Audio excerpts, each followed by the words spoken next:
Hello everyone, this is David, and today I'm going to be bringing you an aerobatic tutorial in the Shrike. I promise to do this, so we'll go ahead and do it. The first thing you're going to want to do is drop your fuel levels down. Though you can do aerobatics with the airplane with full fuel, it's not recommended.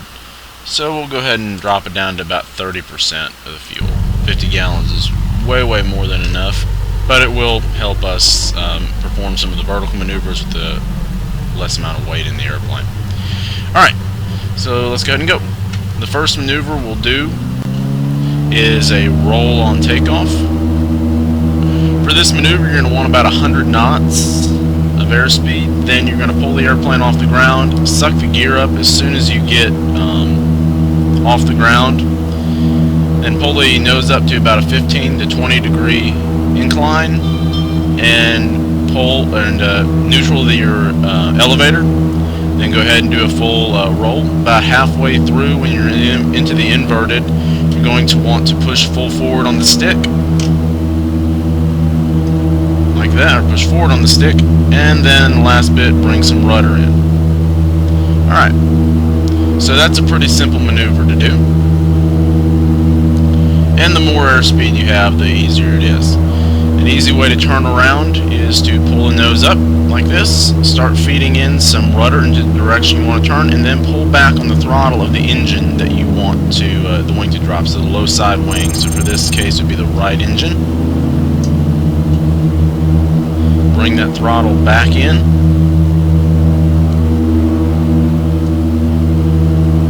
Bring the airplane down nice and low, make it look good. Pull the nose up.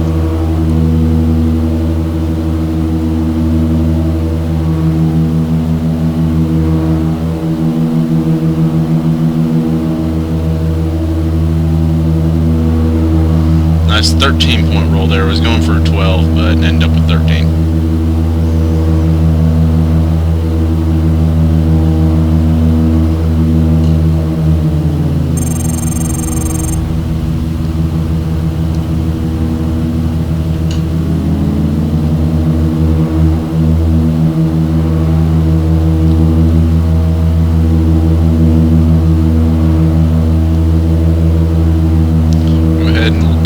Now, you want to have about 200 knots of airspeed. Pull the airplane up. You don't want to pull too hard because you don't want to over-G the airplane. So when you start getting about below 100, you can go ahead and pull all the way back on the stick. You won't over-G it.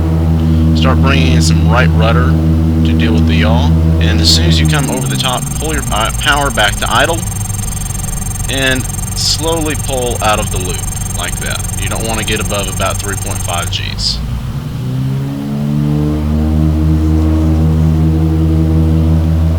Then bring it back into a somewhat of a, not a loop, but we're actually going to do a Cuban 8 now.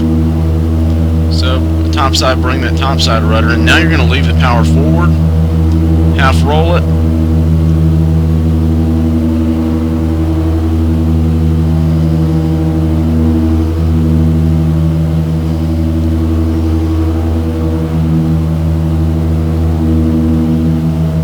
again watching the G-forces.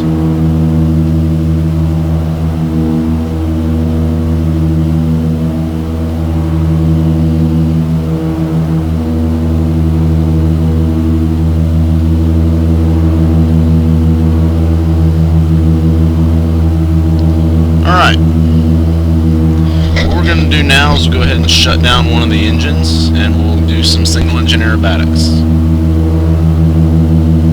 For this, you're going to want to gain some altitude, just so you can build up your airspeed and your dives, because the airplane does not climb that well on a single engine, so this is more for an energy management thing. 2,000 feet should be sufficient, because that's about 1,500 feet. We'll go ahead and shut down the engine, the left engine, and we'll feather the prop. As you can see, the prop is stopped. Oh, that might be all messed up there. Alright, for this, to make it easier to do your rolls and such, you're going to want to roll into the dead engine. Obviously your power needs to be full on your good engine. goes down, and up to about a 15-20 degree.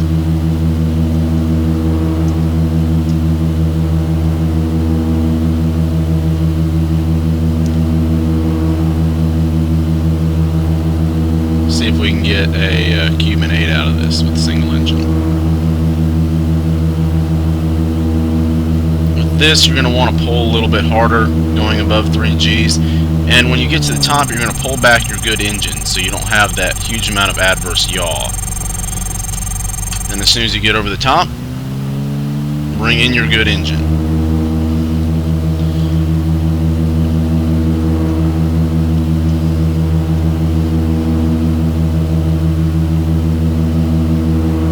I messed that one up a little bit because of the views, but we'll see if we can complete the other side of the Cuban. Good engine power off, full right rudder. Good engine power forward. There you go. Alright, what I'm going to do is I'm going to restart the other engine. We'll go ahead and climb up, and then we'll do some aerobatics with the engine dead. Or both engines dead.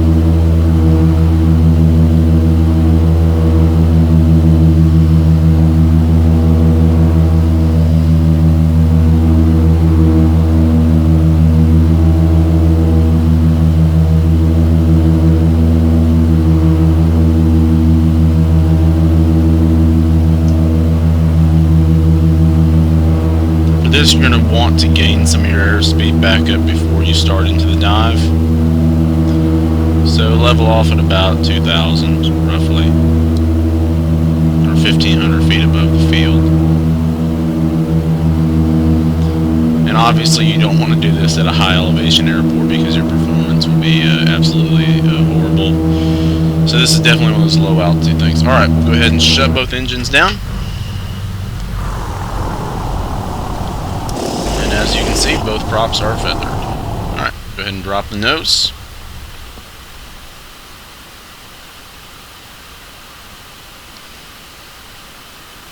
Let the airspeed build up and build up and build up.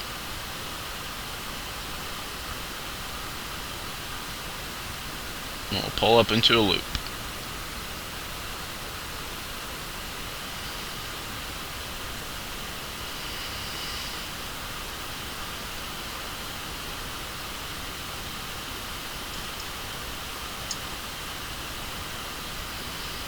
Okay, we got enough speed. We can do a quick 4-point roll.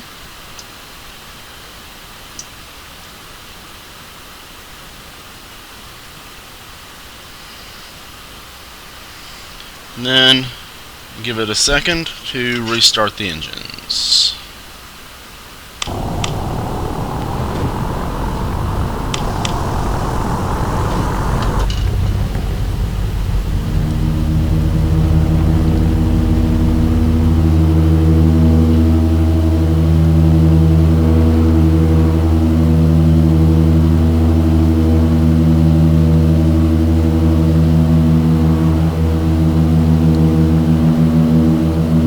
I'm going to do one more maneuver with the engine shut down.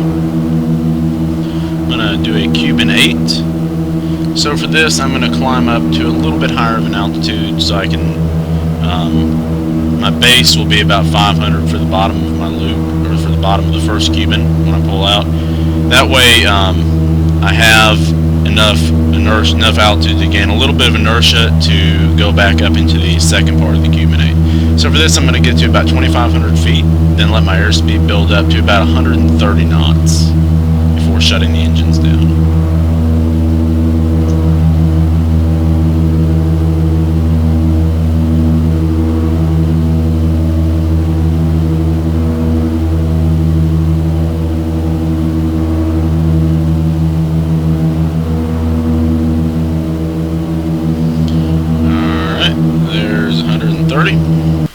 Shut them down and feather the props.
Alright folks, well that about sums it up. The Aerobatic tutorial.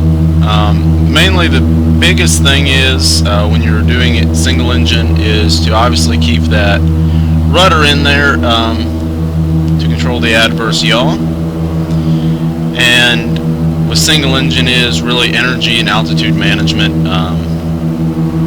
There's a few definite flaws in my performance, especially coming up over the top on some of those maneuvers on single engine. I wasn't controlling the adverse yaw effectively enough. But you know, it's just kind of one of those things. It will come with practice. The more I do it, the better I'll get, and the same goes for you, obviously. But yeah, like I said in the review, this airplane is a whole lot of fun to fly. You can go out and take it out and do aerobatics, or you can you know, go on a cross country with it. It's a really great airplane, and I definitely do still recommend the purchase. Hope everyone has enjoyed the video, and please stay tuned for the next review. Have a good one.